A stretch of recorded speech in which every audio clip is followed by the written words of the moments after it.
নতুন প্ৰকল্পৰ আধাৰশিলা স্থাপন কৰিব ইনফ্ৰাষ্ট্ৰাকচাৰত এই সময়ছোৱাৰ ভিতৰত বৰাক উপত্যকালৈ এক্সপ্ৰেছ হাইৱে নিৰ্মাণৰ বাবে ৩৫,০০০ কোটি টকা কাজিৰঙাত এলিভেটেড কৰিডৰ নিৰ্মাণৰ বাবে ৬,০০০ কোটি টকা গুৱাহাটীত ৰিং ৰোড নিৰ্মাণ আৰু কুৰুৱাত নতুন দলং নিৰ্মাণৰ বাবে ৭,০০০ কোটি টকা এই গোটেইবিলাক এডভান্টেজ আসাম 2.0 ঘোষণা কৰা প্ৰত্যেকটো প্ৰজেক্টত আজি আমি বাস্তৱত ৰূপায়িত কৰাৰ দিশত আগবাঢ়িছো এডভান্টেজ আসাম 2ৰ সময়ত আমি দেশৰ কেইবাজনো প্ৰখ্যাত উদ্যোগপতিক নিমন্ত্ৰণ কৰিছিলো আৰু প্ৰত্যেকগৰাকী উদ্যোগপতিয়ে সেই সময়ত আমাক কমিটমেন্ট কৰিছিলে যে আমি আমাৰ সুবিধা অনুসৰি অসমত আমি উদ্যোগ স্থাপন কৰিম ডক্টৰ নৰেশ ত্ৰেহান আৰু শ্ৰী ৰবি জয়পুৰীয়া দুইজনে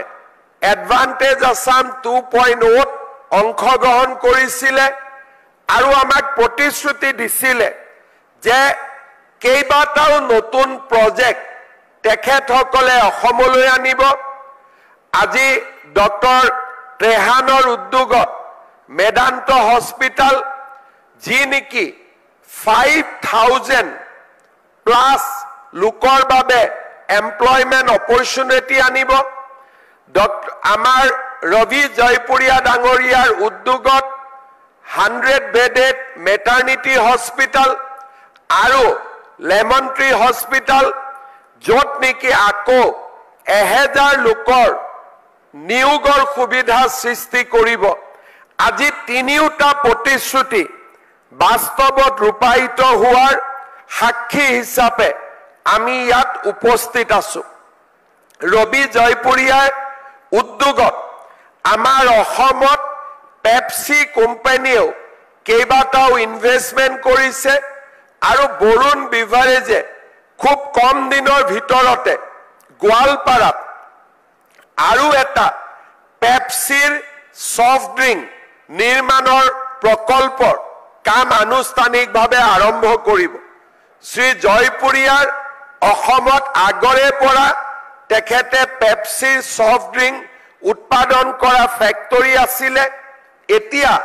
গোৱালপাৰাতো তেনে এটা নতুন ফ্যাক্টৰী স্থাপন কৰিব যাৰ তেওঁলোকে মোৰ পৰা আজি দিন বিচাৰিছে যে যিদিনাখনে আপুনি কব সিদিনাখনে আমি ভূমি পূজন কৰিব পৰা অৱস্থাত আহি উপস্থিত হৈছো মই ভাবো যে আজি অসমক মানুহে বিশ্বাস কৰে এখন নতুন অসমৰ প্ৰতিচ্ছবি আমি অসমৰ বাহিৰলৈ পঠিয়াব পাৰিছো আৰু খুব কম দিনৰ ভিতৰতে অসমত থাৰ্মেল পাৱাৰ প্ৰজেক্ট য'ত নেকি 40,000 crores ইনভেষ্টমেন্ট হ'ব অসমত কেইবাটাও আমাৰ প্ৰায় 30,000 crores ইনভেষ্টমেন্টৰ জৰিয়তে আমি পাম ষ্টৰেজ প্ৰকল্প কেইবাটাও ডিসেম্বৰৰ ভিতৰত আমি 1,78,000 কোটি টকাৰ প্ৰকল্প আমি ধৰাতললৈ আনিব পাৰিম আজি সেই ধৰণে এডভান্টেজ অসমৰ কাম আগবাঢ়ি গৈছে এই যি হস্পিটাল হ'ব মেদান্ত হস্পিটাল তাৰ লগতে লেমন ট্ৰী হোটেল হ'ব কুকুন হস্পিটাল হ'ব য'ত নেকি মেটাৰনেল কেয়াৰ হ'ব ইয়াৰ এটাই আমাৰ বাবে সুবিধা হ'ব যে হস্পিটাল হোটেল সাৰ্ভিস এপাৰ্টমেন্ট এই গোটেই বিলাকৰ ইন্টিগ্ৰেটেড ক্যাম্পাসৰ বাবে এই ক্যাম্পাসটোৱে মেডিকেল টুৰিজমৰ ক্ষেত্ৰত অকল অসমৰ পেশেন্ট নহয় ওচৰ চুবুৰীয়া ৰাজ্য আৰু বিদেশৰ পৰাও সাউথ ইষ্ট এছিয়াৰ পৰাও আমাৰ মেডিকেল টুৰিজমক এটা নতুন দিগন্তলৈ লৈ যাব অসমৰ অৰ্থনীতিলৈ নতুন শক্তি আহিব অসমৰ হেলথ কেয়াৰত আমি এটা নতুন দিগন্তৰ আৰম্ভণি দেখা পাম সঁচাকৈ আজিৰ দিনটো আমাৰ কাৰণে এটা প্ৰাপ্তিৰ দিন আমাৰ কাৰণে এটা আনন্দৰ দিন মই আমাৰ যিসকল বিষয়াই এই গোটেই প্ৰকল্প কেইটাৰ বাবে কাম কৰি আছিলে মই সকলোকে ধন্যবাদ জনাইছো উদ্যোগ মন্ত্ৰী বিমল বৰা ডাঙৰীয়াক ধন্যবাদ জনাইছো যে আমি অত্যন্ত সিৰিয়াসলি এডভান্টেজ অসম টুৰ জাৰ্নিটোক সফল কৰাৰ কামত আমি সকলোৱে ডেডিকেটেডলি কাম কৰি থকাৰ কাৰণে আজি আমি ইস্পিত ফল আৰু আমি ইয়াক ধৰাতললৈ আনিব পাৰিছো আৰু মই ভাবো এনেকৈ যদি কেইটামান বছৰ যাব পাৰে অসমৰ যুৱক যুৱতীয়ে সিকিউৰিটি গাৰ্ডৰ কাম কৰিবৰ বাবে সৰু চাকৰি কৰিবৰ বাবে ভাৰতৰ আন ৰাজ্যত যাব নালাগিব আমি অসমতে আমাৰ নিবনুৱা যুৱক যুৱতীক আমি কৰ্মসংস্থাপন দিবলৈ সক্ষম আমাৰ মাজত বহুত শক্তি আছে যোনে এই নতুন অসমখনক স্বীকাৰ কৰিব নোখোজে এই নতুন অসমখনক তেওঁলোকে ৰূপান্তৰৰ এই যাত্ৰাত তেওঁলোকে প্ৰশ্ন চিহ্ন আনিব খোজে কিন্তু মই ভাবো যে আমি আমাৰ সপোনক পম খেদিম আমি আমাৰ ৰাজ্যখনক ভাৰতবৰ্ষৰ শ্ৰেষ্ঠ ৰাজ্য এখনলৈ ৰূপান্তৰ কৰিম আৰু আমাৰ সামূহিক প্ৰচেষ্টাৰে অসমক আমি উদ্যোগীকৰণৰ এখন নতুন পটভূমিলৈ ৰূপান্তৰ কৰিম I from all my sincerity with all my sincerity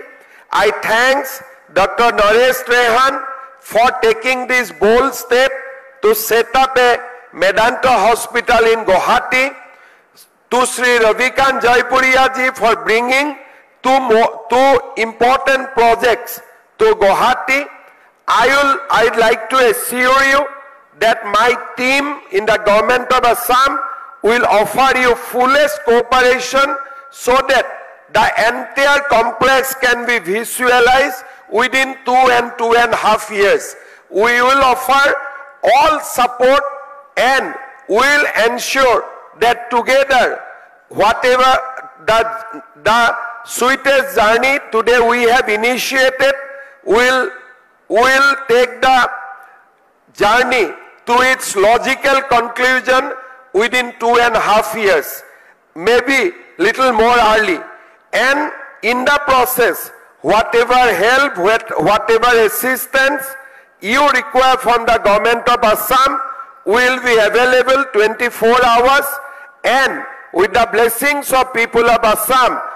I believe that these projects will be materialized and this successful completion of these projects will also encourage all of you to bring more projects to our state. With this hope and we pray to Ma Kamakhya for all success of these projects. I conclude my speech. Moi সকলোকে আকৌ এবাৰ ধন্যবাদ জনাইছো আৰু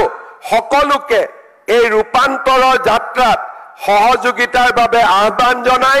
মই মোৰ বক্তব্যৰ সামৰণি মাৰিছো ধন্যবাদ জয় হিন্দ বন্দে মাতৰম